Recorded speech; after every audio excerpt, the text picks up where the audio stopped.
My wife admitted she cheated on me with our neighbor. I remember the night like it was yesterday, even though it feels like a lifetime ago. It was a typical Tuesday evening. My wife, Jessica, and I had been married for about 6 years at the time. We lived in a quiet suburban neighborhood, one of those places where everyone knows everyone else's business. The kind of neighborhood where you wave at your neighbors while getting the mail, and kids ride their bikes up and down the street without a care in the world. Perfect, right? Well, that's what I thought too, until everything came crashing down. We didn't have the most exciting life. We were settled. Jessica worked in real estate, and I was a financial consultant. We had our routines, our weekend plans, and a few close friends. It was the kind of life I thought most people would envy. Comfortable, predictable, safe. And to be honest, I didn't mind it. I loved her, and I thought we had built something solid. Our house was our little sanctuary, our little slice of peace. But as it turns out, I couldn't have been more wrong. It all started with a phone call. One evening, I came home from work around 7 p.m., just like I always did. The house was quiet, which was normal. Jessica wasn't due to come home from a property showing until around 8. I made myself some dinner, settled on the couch, and started watching the game. Everything seemed just as usual, nothing out of the ordinary. But then my phone buzzed.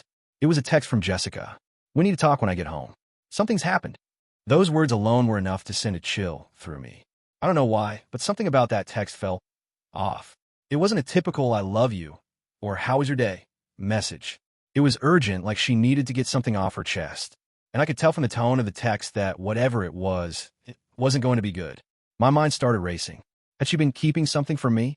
Maybe she was upset about something I had done, or maybe something was wrong with her. Maybe she had lost her job, or something happened with her family. But I pushed those thoughts aside, trying to stay calm. I wasn't going to jump to conclusions. But still, I couldn't help but feel a knot in my stomach. When Jessica finally got home, I could see right away that something was off. Her face was pale, and she looked like she hadn't slept in days. I could feel the tension in the air, thick enough to cut with a knife. She didn't say anything at first, just set her purse down and walked into the living room, sitting down on the couch. I followed her, sitting next to her. "What's going on?" I asked, my voice quiet. "You've been acting strange all evening." She looked at me, her eyes full of guilt, and then she sighed.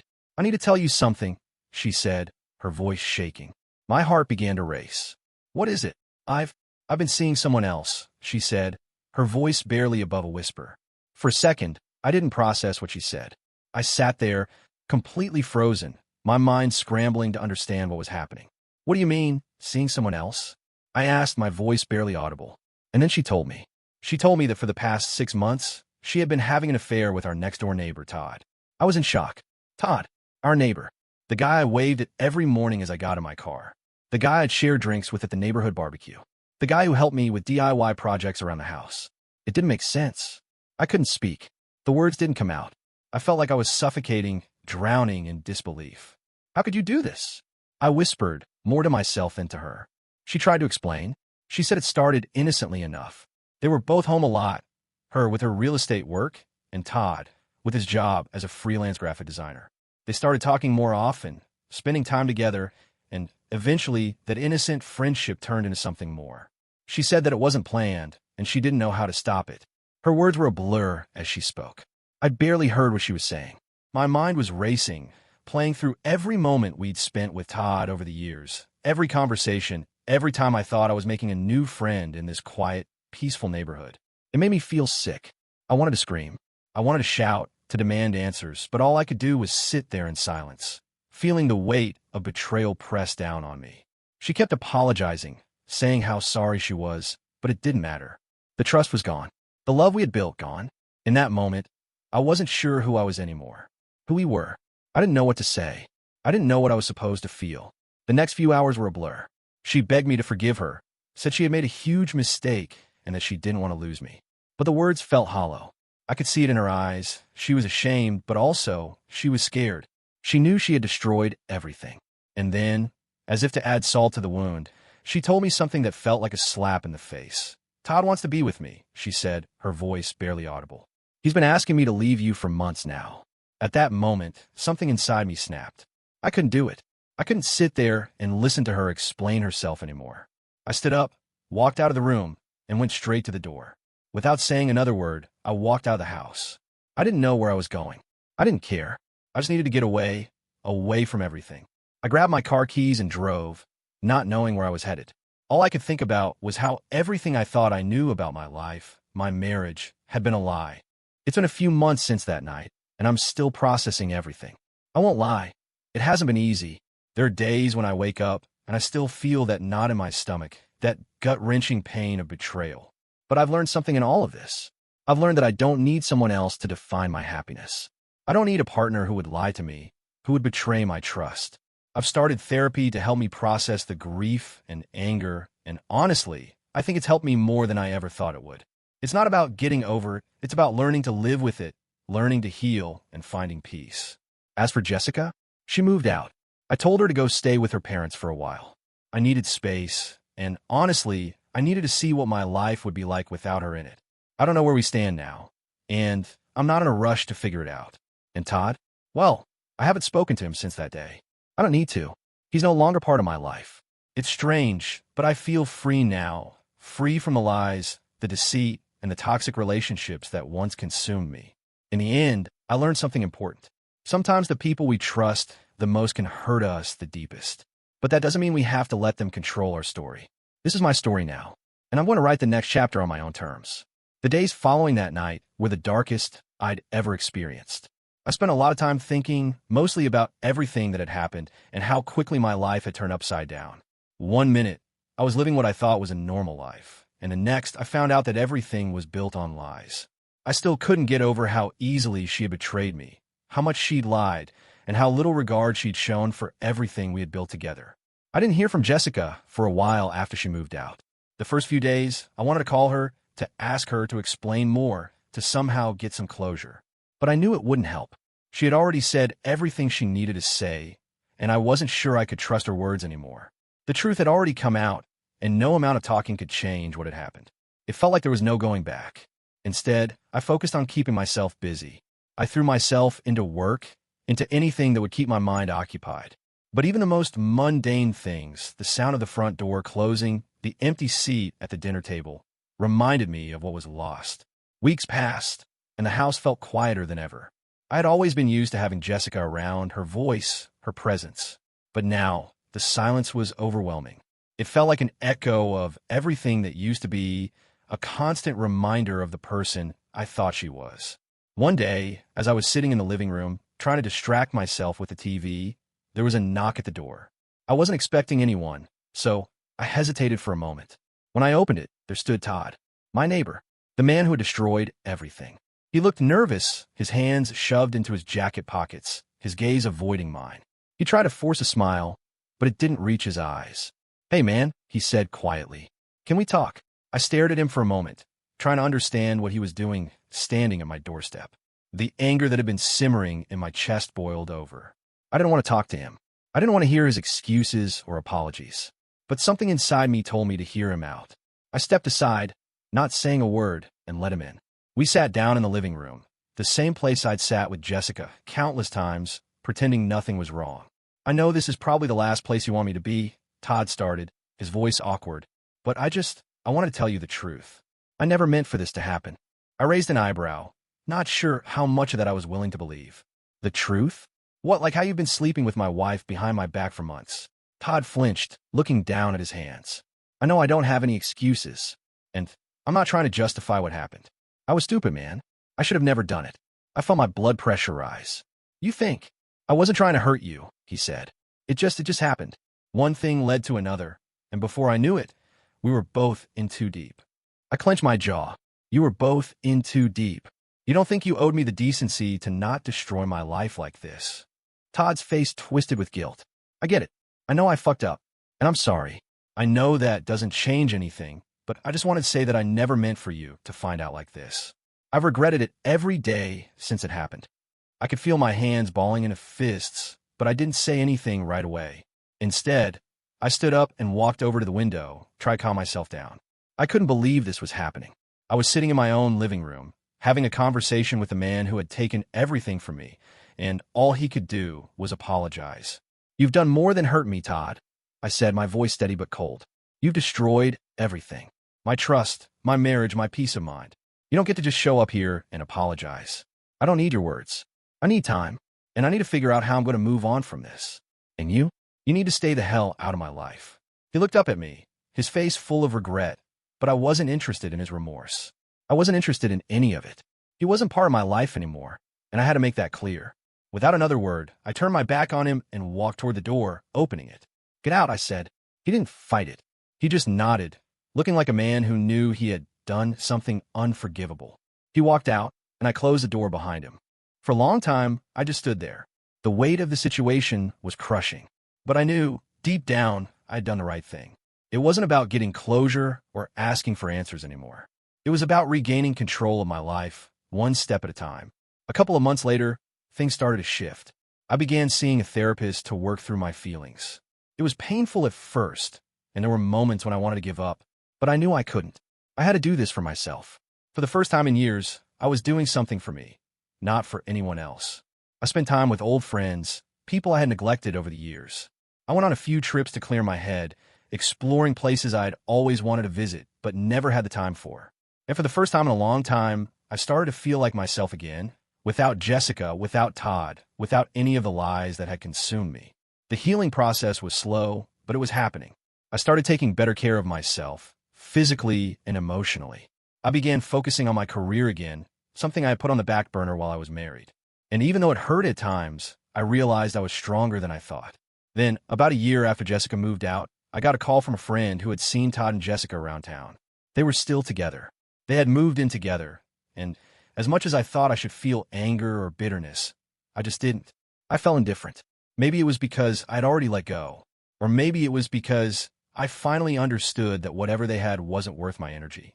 What mattered was that I had moved on. I had learned to trust myself again. I had rebuilt my life piece by piece, and I was finally in a place where I could say I was truly at peace. Jessica reached out a few months ago. She apologized again, begged me to take her back, to try again. But I didn't need her apology anymore. I didn't need to go back to a life of lies and deceit. I had already moved forward, and now I'm living a life I never thought possible after all that. A life that's mine. No lies, no betrayal, just me. And that, in itself, is the greatest form of healing. As time passed, I began to see that healing wasn't just about moving on from the betrayal. It was about rediscovering myself. I had spent so much of my life invested in Jessica, in the idea of a perfect marriage, that I lost touch with who I truly was, what I loved, what I wanted, and what truly made me happy. The months after Jessica left were filled with difficult moments, but they were also filled with growth. For the first time in years, I was asking myself, what do I want? The days were hard at first. I still had nights where I lay awake, wondering how everything had gone so wrong. I replayed the conversations, the moments when I should have seen the signs. But the truth was, I had been living in denial for so long, I didn't want to believe it. I had wanted to hold on to the dream of our life together. But as the months went on, I realized something crucial. I was stronger than I thought. The pain didn't disappear overnight, but it faded. I found strength in the quiet moments, in the small victories. I found strength in the decisions I made to take control of my own life, to stop letting the past define me. I started running every morning, a habit I had long abandoned. I focused on my physical health, eating better, getting back into shape. I went back to doing things I had loved doing before I let my relationship become my entire world. I even started going to the gym again, something I never had time for when I was married. But I was making time for myself now. I also started spending more time with my friends, real friends, the ones who had stood by me when things got tough, the ones I had taken for granted. It felt good to reconnect with them. They had always been there, but I had been too wrapped up in my marriage to notice. One evening, about a year after everything fell apart, I decided to go out for a drink with a close friend of mine, Mark. He had been one of the few people I felt I could talk to during the roughest days. Mark was never judgmental and never pushed me to talk when I wasn't ready. But that night, as we sat in a bar, I felt like I had to share more with him, what I'd learned, how I had grown. "Man," I said, taking a sip of my beer, "I didn't think I'd make it through, but here I am." Mark looked at me with a knowing smile. "I've seen you come a long way," he said. "You look different. You feel different." I smiled, grateful for the acknowledgement. It's crazy. A year ago, I thought my life was over. I couldn't see beyond the betrayal, the hurt. But now, I can breathe again. Yeah, I can tell. You've done the work. You've done the hard part. It wasn't just the work with the therapist. It wasn't just the work on my physical health. The hardest part was letting go. The hardest part was forgiving myself for not seeing the signs, for staying too long in a relationship that wasn't right anymore. But that was the key. I forgave myself. I'd stopped blaming myself for Jessica's actions. I'd stopped feeling like I wasn't enough. Because I was enough. That night, as I walked back home from the bar, I felt lighter than I had in months. I wasn't holding on to the anger anymore. I wasn't obsessing over what I could have done differently. I was living for me now. A few weeks later, I got a message from Jessica. It was a short one. "Can we talk?" she wrote. I wasn't sure what to think. I had moved on. I had built a new life for myself. But there was a part of me that knew I owed it to myself to hear what she had to say. Not for closure, not to fix anything, but to show myself that I had the power to walk away, even from this.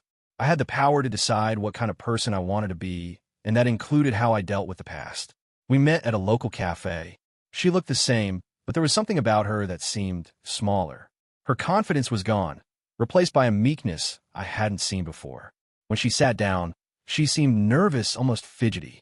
"I don't know why I'm here," she said, her voice shaky. I thought maybe we could talk." I didn't say anything right away. I wasn't angry, but I wasn't interested in rekindling anything either. I had been through enough to know that it was pointless. "I've been thinking about what happened," she continued, "about how I hurt you. And I need to apologize again. I don't expect you to forgive me, but I just want you to know how sorry I am." Her words felt like a repeat of what she had already said. It was the same apology, the same guilt, but it didn't affect me the way it once would have. I didn't feel the weight of it anymore. I had already let go of the past.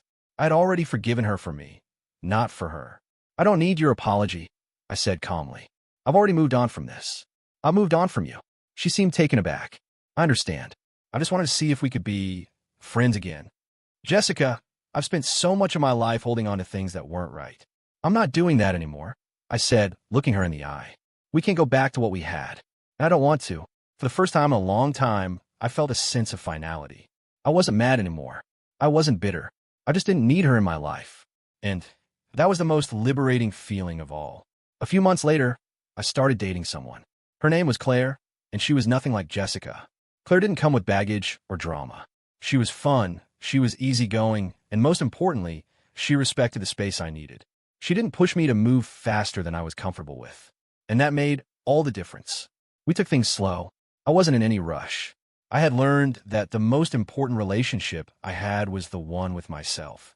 And Claire, well, she was someone I could build something real with, without carrying the weight of past mistakes. We spent weekends together, taking trips, enjoying each other's company without the pressure of rushing into anything. But it wasn't about replacing Jessica or finding someone to fix the hole in my heart. It was about finding peace. And in Claire, I found someone who appreciated me for the man I was becoming, not for the man I had been in the past. Looking back, I realized that the most important lesson from all of this was that I was the one who had to decide my future. It wasn't about Jessica. It wasn't about Todd. It wasn't about anyone but me. I had the power to walk away from a toxic relationship and rebuild. And that, in the end, was the most important thing I could have ever done for myself. As the months went on, I found myself in a place I never expected to be: content. Not just happy, but truly content. It wasn't the kind of happiness that came from the excitement of a new relationship or the relief of no longer being in constant pain. It was a deeper kind of peace.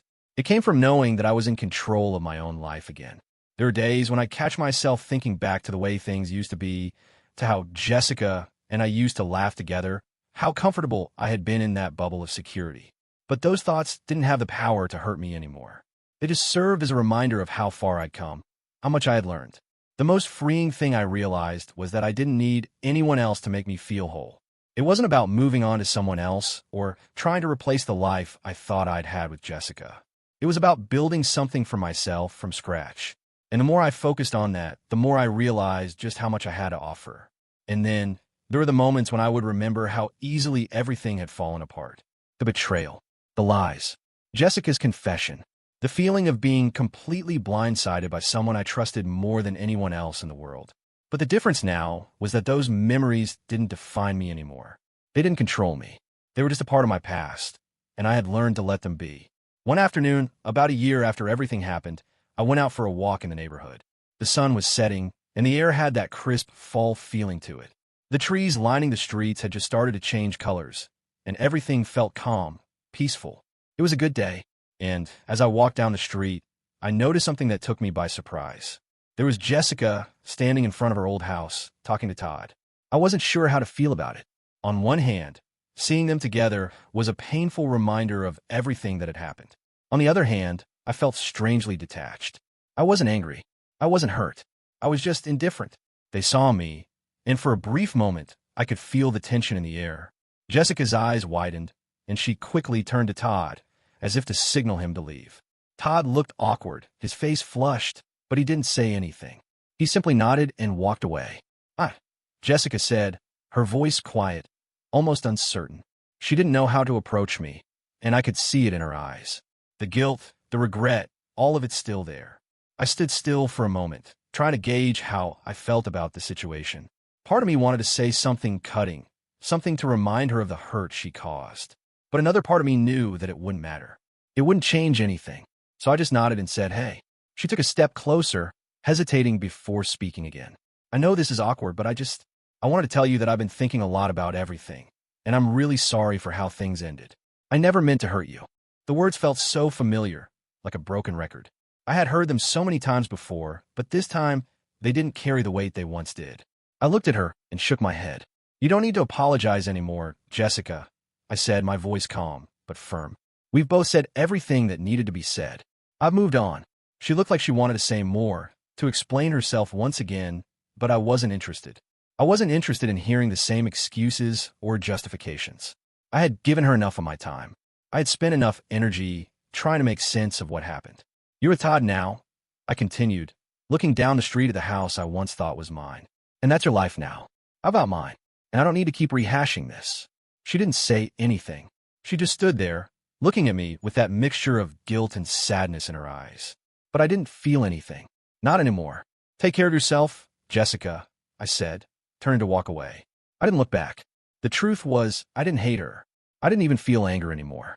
I'd spent so long letting her actions dictate how I felt, and I realized now that I didn't need to carry that burden anymore. The pain, the anger, the bitterness, it was all gone. And in its place was something new. Something I had built myself. A few weeks later, I found myself walking into a local cafe I had never visited before. I had decided to branch out, try something different. And as soon as I walked in, I noticed her. Claire. She was sitting by the window, reading a book with the kind of relaxed energy that made her seem approachable. I don't know why, but I was drawn to her immediately. There was something calming about her presence, something that felt right. She wasn't the type of person who would make me feel like I had to rush or pretend to be someone I wasn't. I hesitated for a moment, wondering if I was ready to meet someone new. But then I remembered the journey I'd been on. The journey of healing, of learning to love myself again. And for the first time, I felt ready. I walked up to her table and smiled. "Is this seat taken?" She looked up, surprised, but smiled back. "Not at all. Please join me." And just like that, we started talking. We didn't rush into anything. We didn't force it. We just enjoyed each other's company, talking about life, our experiences, our hopes for the future. For the first time in a long time, I wasn't thinking about my past. I wasn't thinking about Jessica, about Todd, or about all the pain I had gone through. I was just present. And for the first time in months, I felt like I was starting again. Not replacing anything, but building something new, something healthy, something real. Over time, Claire and I became close friends. We spent more time together, slowly getting to know each other, not rushing into anything, but allowing ourselves to just enjoy the journey. She was understanding, compassionate, and patient. It felt right in a way that I had forgotten was possible. It wasn't about making up for lost time or finding someone to fill the void. It was about finding someone who made me feel seen and appreciated for who I was. I'm not saying everything has been easy. Life still throws curveballs, and there are days when the past creeps in. But what I've learned through all of this is that healing is a process. It takes time, and most importantly, it takes self-love. It takes understanding that the person who hurt you doesn't define you. The relationship with Jessica, what it was and what it became, will always be a part of me. But it doesn't control me anymore. I've learned to take the lessons and leave the pain behind. I've learned that sometimes the greatest gift you can give yourself is the ability to let go and move forward. And with Claire, I'm learning that moving forward doesn't mean forgetting. It means creating new memories. It means finding peace in the present and looking forward to the future.